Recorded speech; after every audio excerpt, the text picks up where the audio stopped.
déclenche.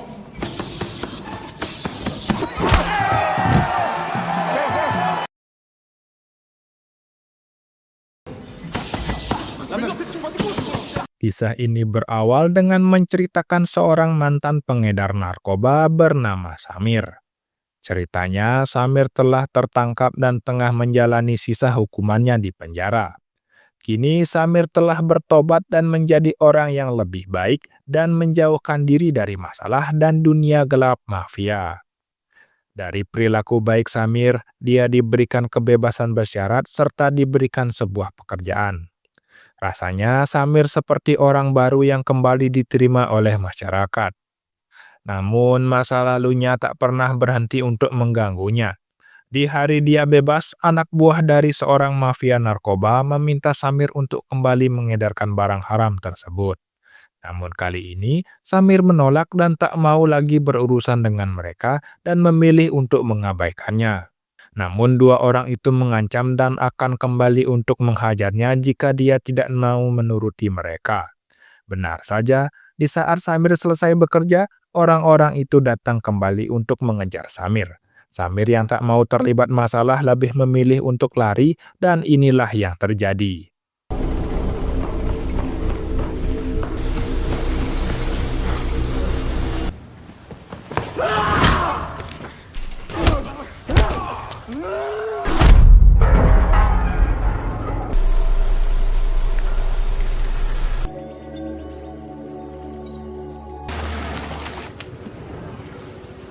5 tahun berlalu, kini Samir telah pindah ke Asia, tempatnya di Thailand. Dalam 5 tahun terakhir ini, banyak hal yang berubah dari kehidupan Samir.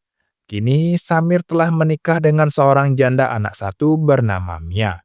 Dia juga kini mendapat sebuah pekerjaan yang cukup bagus di bandara. Samir juga bekerja keras untuk menafkahi istri dan anak sambungnya. Tak jarang, Samir mengikuti pertarungan Muay Thai untuk mendapatkan uang lebih untuk keluarga barunya. Di atas ring yang keras, Samir memiliki seorang guru bernama Hansa yang selalu mensupport dan peduli kepadanya.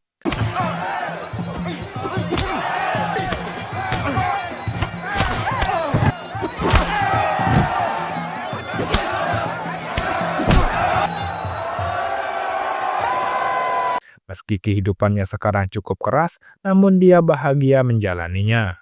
Samir juga adalah seorang suami dan ayah sambung yang baik. Setiap hari Samir selalu mengantarkan putri sambungnya yang bernama Dara ke sekolah. Dia juga selalu menjaga istrinya yang tengah hamil dan mengantarkannya berangkat bekerja. Samir dan Mia memiliki sebuah cita-cita untuk membangun sebuah bar di tepi pantai dan mereka berdua sekarang tengah banting tulang untuk membeli lahan itu. Ils ont fait le rendez-vous. Dan saat mereka berdua memiliki uang yang cukup untuk membeli tanah, mereka lantas bergegas untuk melunasi tanah itu. Namun, rencana tidak selalu berjalan mulus. Si pemilik tanah tidak mau menjual tanah itu kepada Samir dengan alasan mendapat tawaran yang lebih besar dari orang lain. Hal itu membuat Mia sedih dan frustasi, namun Samir meyakinkan pasti ada jalan keluar agar mereka bisa membeli tanah itu.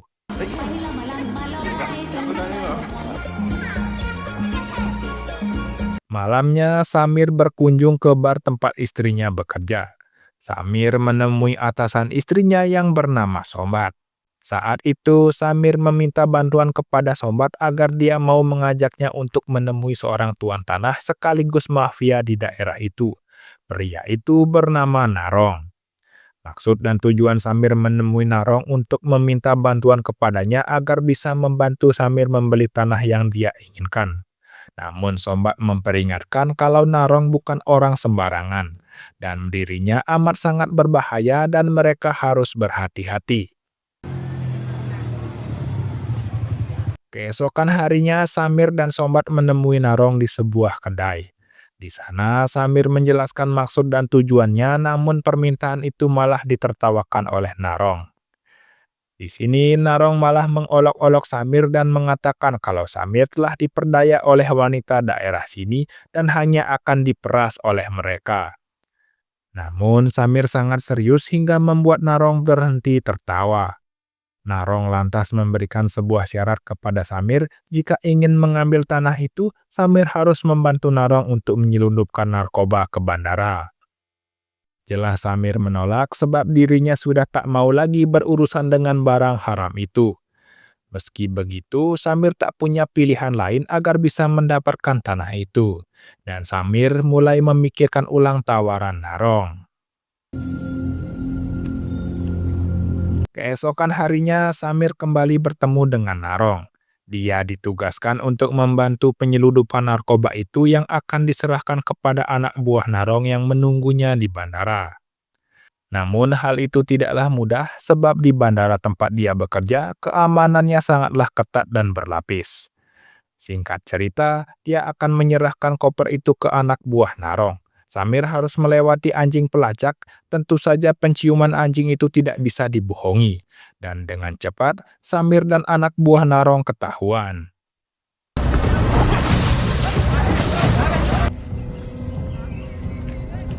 Beruntung, Samir berhasil melarikan diri dan bersembunyi. Samir cepat-cepat pulang ke rumahnya untuk membawa anak dan istrinya pergi. Namun sayang, anak buah Narong ternyata telah mengepung tempat itu dan inilah yang terjadi.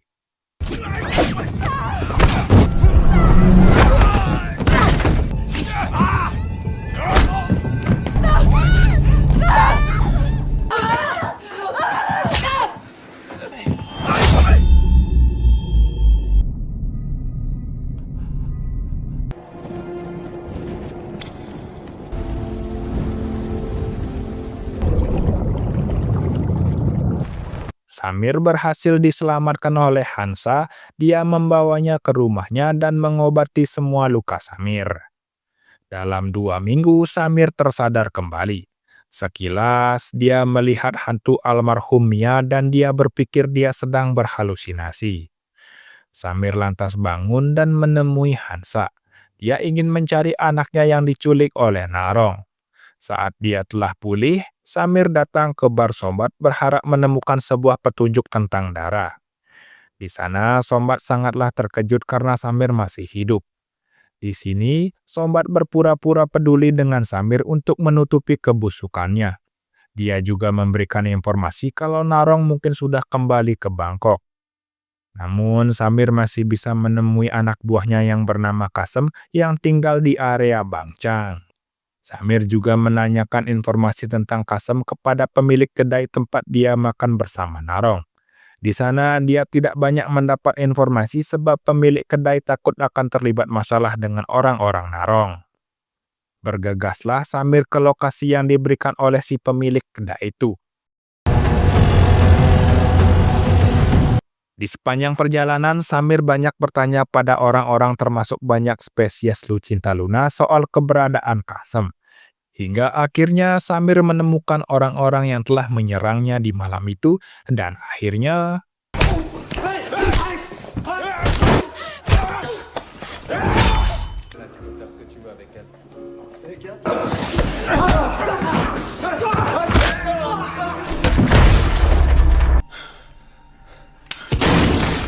setelah menghabisi Kasem, Samir bertanya pada LC-LC yang ada di sana.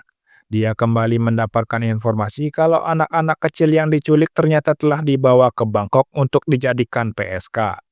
Samir langsung cepat-cepat pergi kembali ke rumah Hansa.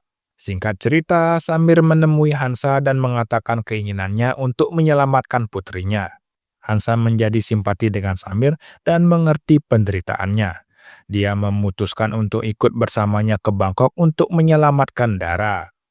Sebelum pergi, Hansa memberikan sebuah jimat dan pedang kepada Samir untuk bekal perjalanannya, karena Hansa tahu kali ini mereka bisa saja akan kehilangan nyawa mereka.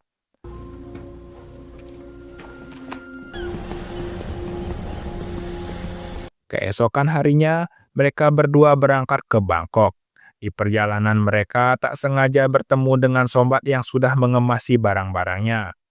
Sombat tak mau ikut campur dalam urusan mereka berdua. Dia lebih memilih kabur menyelamatkan diri karena pada dasarnya memang Sombat sedari awal bukanlah kawan sejati.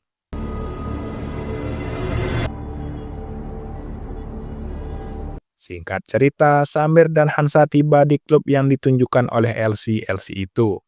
Samir masuk sendiri ke dalam klub itu berpura-pura seolah dia adalah pelanggan. Dia ingin bertemu dengan pengelola klub untuk menanyakan di mana anaknya berada, dan inilah yang terjadi. I tell you! Does Narong own this club? Setelah mendapat informasi detail di mana tempat persembunyian Narong, mereka berdua langsung OTW ke tempat itu. Ternyata tempat tersebut adalah sebuah pabrik pembungkusan narkoba yang disembunyikan di balik udang. Pabrik itu memperkerjakan anak-anak di bawah umur untuk mengemas obat-obat terlarang mereka dan akan siap dipasarkan ke semua pelanggan mereka. Ketika Samir dan Hansa tiba, mereka tiba-tiba disambut oleh anak buah Narong. Hansa menghadapi para anak buah Narong agar Samir dengan leluasa menyelinap masuk.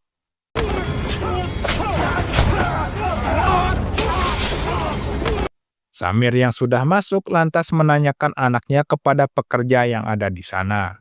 Dan seorang pekerja dengan tenang menuntun Samir ke ruangan tempat anak-anak bekerja. Mengetahui tempat itu dijaga oleh beberapa orang, Samir menunggu momen untuk bergerak, dan ya inilah yang terjadi. Samir berhasil membebaskan anak-anak yang diperbudak oleh Narong, namun dia harus kembali melawan anak buah Narong yang datang satu persatu.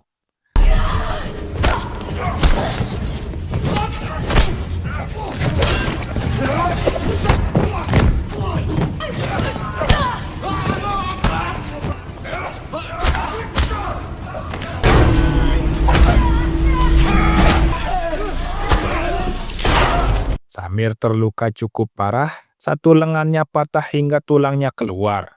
Samir yang masih memiliki sisa tenaga dengan susah payah berjalan menemui Narong. Namun di sini Narong sudah siap dengan senjata, dia meremehkan kondisi Samir dan yakin bisa menghabisi Samir dengan kedua tangannya. Saat itu juga akhirnya Narong mengungkapkan kalau semua ini dilakukan Narong hanya semata untuk membalas dendam kepada Samir yang telah membunuh adiknya ketika masih di Perancis.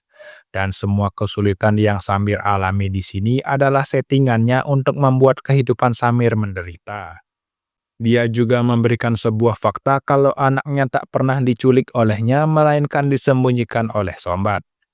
Dan saat Narong akan menghabisi Samir, hal ini pun terjadi.